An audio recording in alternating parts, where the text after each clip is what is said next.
네, 무릎탁도사 박지원 전 청와대 비서실장 모셨습니다. 어서 오세요. 네, 추석 잘 보내셨어요? 네, 잘 보내셨습니까? 예. 네. 어제 아침에 이런 말씀을 하셨더라고요. 에미상이라도 받아서 하루라도 국민들이 행복했으면 좋겠다. 어떻게 얼마나 어제 행복하셨습니까? 행복했어요. 행복하셨습니까? 오늘 아침 사진 신문도 완전히 에미상으로. 아유, 근데 이제 뭐 이 정도면 기본 아닙니까? 뭐 대한 한류 K 이게 콘텐츠. 우연히 일어난 일이 아닙니다. 음. 지금 보십시오. 뭐 미나리, 그렇죠. 근데 뭐 파친코. 미나리는 미국 제작이니까. 오겜 어떻게 됐든 음. 우리 한국 배우들이 문화예술계에서 엄청난 일이 벌어지고 있는데 이게 정부에서 과감한 문화예술 지원 정책을 써야 됩니다. 또 DJ 정부 말씀하시려는 거죠. 당연하죠. 그러실 줄 K컬처, 그러실 줄 한류가 음. 김대중 정부에서부터 시작했고 그 주역의 한 사람이 문화부 장관 출신 박지원입니다. 아니 이게요 보통 아니에요. 그런데 지금 저는 윤석열 정부에서도 BTS 같은 얼마나 세계적으로 대한민국의 문화예술을 날리고 있어요. 병역 문제 같은 거 좀 빨리빨리 해결하지 말이죠. 어떻게 해결해야 된다고 생각하세요? 저는 병역 특혜를 줘야 된다고 생각합니다. 근데 그런 식으로 해버리면 뭐 그 공평성 문제가 당연히 제기되는. 물론 있죠. 그렇기 때문에 BTS들이 뭐 대체복무도 있다고 그러는데 어떻게 됐든 전 세계에서 우리나라 문화예술을 알리는 것이 얼마나 국가적으로 이익입니까? 그리고 과거에도 월드컵 16강에 들어간다고 하면은 병역 면제를 해주겠다 해서 김대중 대통령도 제가 문체부 장관 때 실시를 했어요. 물론 병역은 신성한 의무이고 청년들한테 굉장히 그 민감한 문제이지만은 저는 이러한 우수한 인재들은 병역 특혜를 줘서 국가에 더 기여하도록 하는 것이 좋다. 알겠습니다. 저는 그렇게 생각합니다. 평가는 우리 촌철님들한테 맡기기로 하겠고요. 아니 그리고 지금 윤석열 대통령도 뭐 여러 가지로 다 모두 잘못하고 있지만은 그래도 이 어려움 속에서도 문화예술에 관심을 갖고 성공시켜야 이 K컬처가 이어져 가고 진짜 윤석열 대통령도 문화예술 대통령 소리를 한번 들을 수 있도록 관심을 가져주시고 네. 문화예산도 전체 예산의 1%를 꼭 달성시켜달라 이렇게 말씀드립니다. 알겠습니다. 전 청와대 비서실장이 아니라 전 문화체육부 장관 네 말씀이셨습니다. 그렇죠. 네, 알겠습니다. 아니 문화예술은 전부 우리 국민들이 모두 관심 가지고 그럼요. 지원해야 돼요. 그럼요. 다른 주제로 넘어가죠. 윤석열 대통령이 엘리자베스 2세 장례식에 참석을 한 다음에 유엔 총회에 참석해서 캐나다까지 이제 갔다가 이제 돌아온다는 일정 아니겠습니까? 그렇습니다. 근데 여기에 김건희 여사가 동행하는 것을 두고 좀 약간 논란이 있는 것 같은데 실장님은 어떻게 평가를 하십니까? 저는 반드시 동행해야 된다 이렇게 생각합니다. 어떤 점에서? 왜냐하면은 대통령의 해외 순방에 모든 관례가 부인들이 동반합니다. 그렇기 때문에 물론 비즈니스 트립 뭐 1박 2일 이런 것 같으면 모르지만은 실무 방문. 예. 저는 같이 방문하는 것이 원칙이다. 그렇게 되는데 지금 뭐 정확한 것은 아니지만 영국에 있는 친구가 카톡을 보내왔는데 뭐 엄청난 조문객들이 오기 때문에 대통령도 버스로 움직여야 된다. 예. 뭐 여러 가지 문제가 있더라고요. 외국 사절들도. 예, 그렇죠. 그래서 굉장히 큰 문제는 되지만은 저는 당연히 영부인하고 함께 가야 된다. 근데 이게 논란을 짚은 게 대통령실이 어떤 그 발표를 했냐면 장례식 참석 외에 영부인의 다른 일정은 없다라고 발표를 했는데 이게 이제 논란을 불지핀 것 같거든요. 이 점은 어떻게 보세요? 글쎄요. 그러니까 맨 처음에는 그걸 발표하지 않더라고요. 네. 얼마나 김건희 여사가 지금 보십시오. 그 7, 8일 추석 전에 그 네이버 네. 거기에서 본 바에 의하면은 대통령 저리 가라요. 전부 김건희 여사예요. 대한민국의 최고의 뉴스메이커는 김건희 여사, 이재명, 윤석열 대통령. 그러니까 어떤 의미에서 보면은 지금 김건희 여사가 영국을 가시는지도 모를 정도로 국민들은 거기에 관심이 있어요. 네, 네, 네. 또 혹시 알아요? 또 가서 목걸이 차가지고 뭐 영국에서 빌렸다 이런 소리도 나올 것 같으니까 저는 굉장히 조심스럽게 청와대에서도 처음에는 발표 안 하더라고요. 그런데 김성한 외교안보 실장이 그 김건희 여사가 그런 거다 이렇게 얘기를 하던데 아마 그 조문 사주로 가기 때문에 대통령께서도 특별히 그 다른 것은 없는 것으로 알고 있습니다. 네. 그렇기 때문에 김건희 여사는 당연히 좀 참석 외에는 특별한 일정이 없다라고 한 것으로 저는 알고 있습니다. 장례식 참석이니까 뭐 화려한 귀금속이야 차겠습니까? 모르죠. 에이 설마. 그걸 뭐 그럴 거예요. 그러니까. 그 대통령실 인적 개편에 대해서는 저번에 이제 질문을 좀 드렸고 어제 김대기 비서실장이 직원 300명 모아놓고 조회를 했다고 하던데요. 여기서 어떤 발언이 나오냐면 어디서 짱돌이 날아올지 모른다 이런 발언을 했던데 뉴스 보셨죠, 실장? 네, 봤습니다. 어떻게 네. 평가하세요? 저는 뭐 대통령 실장이 하신 말씀보다도 권력기관, 이 사정기관 이런 것은 늘 외부로부터 짱돌도 날아오고 유혹도 많습니다. 그러니까 내부 기강을 확실하게 잡아놓는 거거든요. 그런데 대통령실에서 50여 명의 비서관 행정관이 100일 만에 다 바뀐다. 누가 추천했고 누가 검증했고 누가 공직기강 했느냐. 이런 것이 문제인데 나는 김대기 대통령 실장이 120일 만에 4개월 만에 처음 조회했다고 해서 깜짝 놀랐어요. 오히려 그게 더 주목거리다. 저는 깜짝 놀랐어요. 어. 저도 비서실장을 했지 않습니까? 예. 매월 조회를 한 번씩 해서 아 매달합니까? 그렇죠. 기강도 항상 주의시키고 또 업무 태도나 그 화목도 하고 그러는 겁니다. 근데 그런데 원래 학교에서 아니, 교장 선생 좋은 교장 선생님은 그 조회 안 하고 훈한 말씀 길게 안 하는 게 그렇죠. 좋은 교장 선생님. 비서실장도 길게 하는 건 아니지만은 40분 했다는데요. 어떻게 됐든 네. 넌 이게 120일 만에 넉 달 만에 처음 했다?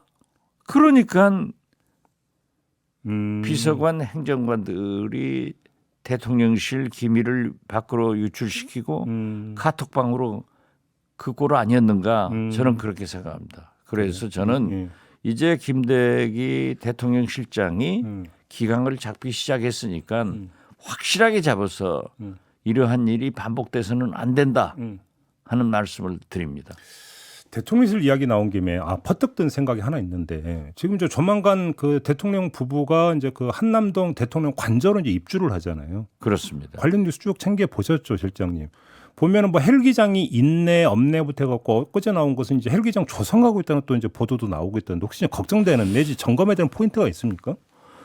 글쎄요, 그건 거기에 헬기장 들어갈 만한 뭐가 없는데요. 그러니까. 아무튼 저는 대통령실이 아마 전 세계에서 국가 원수 대통령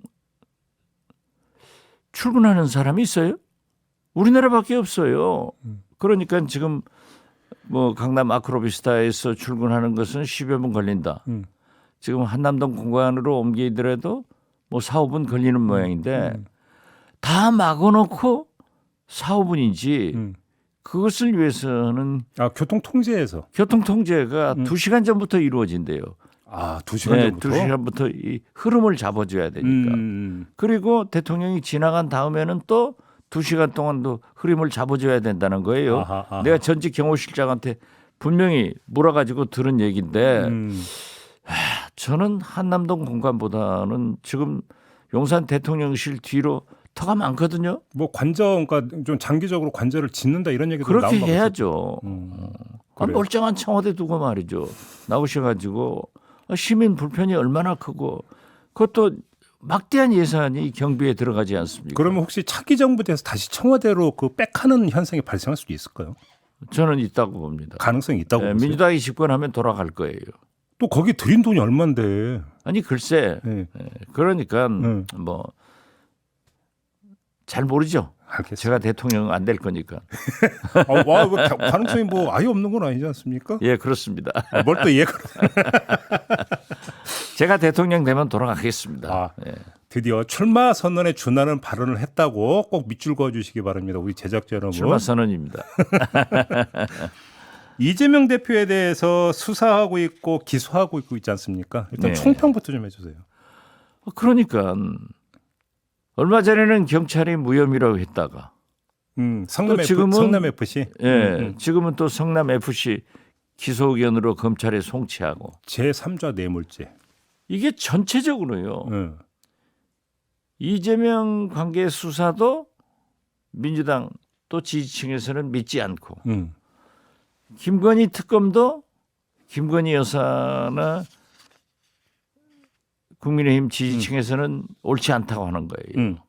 그럼 이걸 어떻게 해결합니까? 예. 그래서 저는 자꾸 말씀드리지만은 지금 오늘 아침만 보더라도 미국 소비자 물가가 8월 달에 8%가 올랐다는 거예요.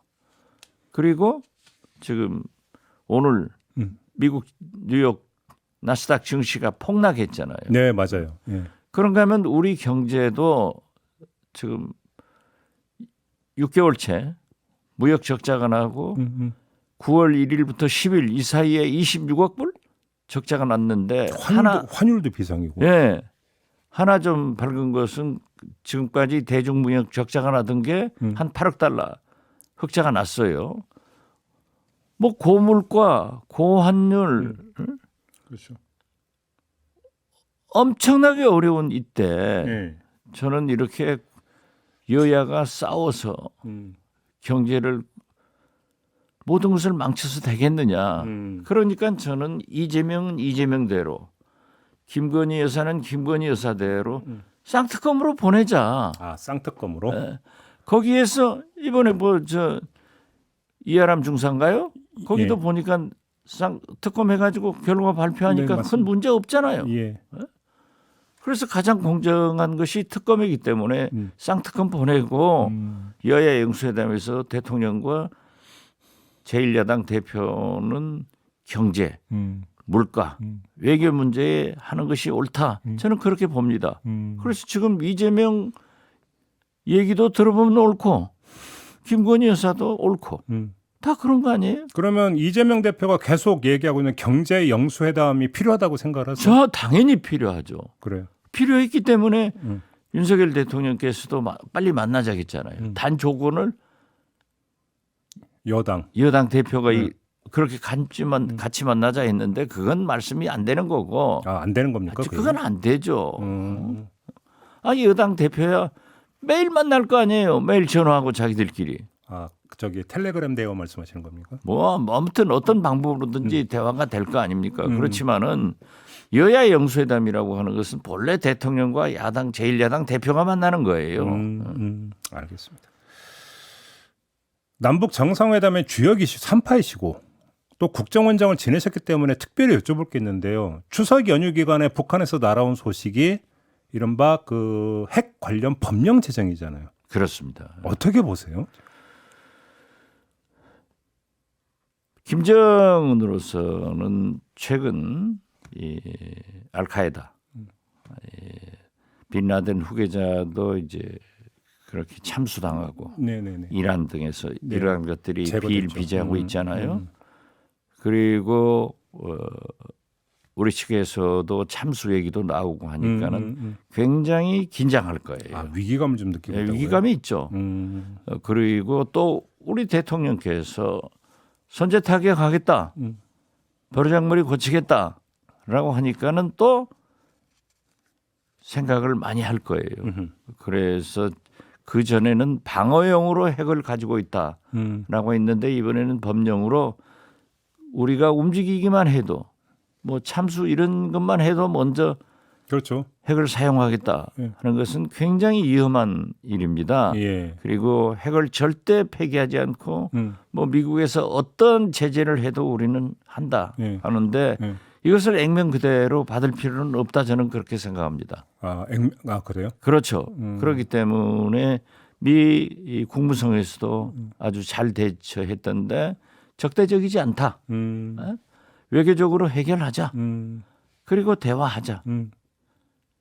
그런데 조금 더 구체적으로 미국이 북한에 제안을 해야지 저 생각 같아서는 싱가포르 회담으로 돌아가서 예. 여기에서부터 일을 시작하자 예. 하는 것이 필요할 것 같아요. 지금 김정은이 모라토리움도 파기하고 문재인 대통령과 맺었던 9.19 죄송합니다. 평양선언 9.19 저 군사 합의도 다 폐기했잖아요. 예. 지금 현재는 굉장히 우리가 악화된 상태예요. 그런데 싱가포르 회담 파기 선언은 하지 않았어요. 바이든 대통령 또 개성한다고 했죠, 그거를. 그렇죠. 네. 바이든도 개선한다고 했는데 왜 그러냐 하니까는 북미 정상이 최초로 회담을 해서 서로 서명한 그렇죠. 사인한 그런 중대한 문건인데 바로 거기에서 합의된 게 북한의 핵은 점진적으로 행동 대 행동, 액션 포 액션 이렇게 했기 때문에 그걸 진수하는데 지금 우리가 하노이로 돌아갈 게 아니라 싱가포르로 가야 된다. 싱가포르로 가서 그런 구체적 얘기를 하고 알겠습니다. 북한이 먼저 좀 광물질 수입이나 석유 민생품에 대해서 수입할 광물질 수출이나 석유 민생품에 대해서 수입을 좀 허용해달라, 알겠습니다. 제재를 해달라 하면은 우리도 성의를 표시하겠다. 이러한 것은 조금 미국에서 들어주고 액션 포 액션 행동 대 행동으로 하면은 저는 가능하다. 알겠습니다. 그렇게 봅니다. 지금 진단해 주신 대로 싱가포르 선언 폐기 선언 아는 걸 오히려 주목해야 된다. 이 점을 좀 그렇죠. 확인하면서 마무리해야 될 것 같습니다. 고맙습니다, 실장님. 네, 감사합니다. 네, 박지원 전 청와대 비서실장과 함께했습니다.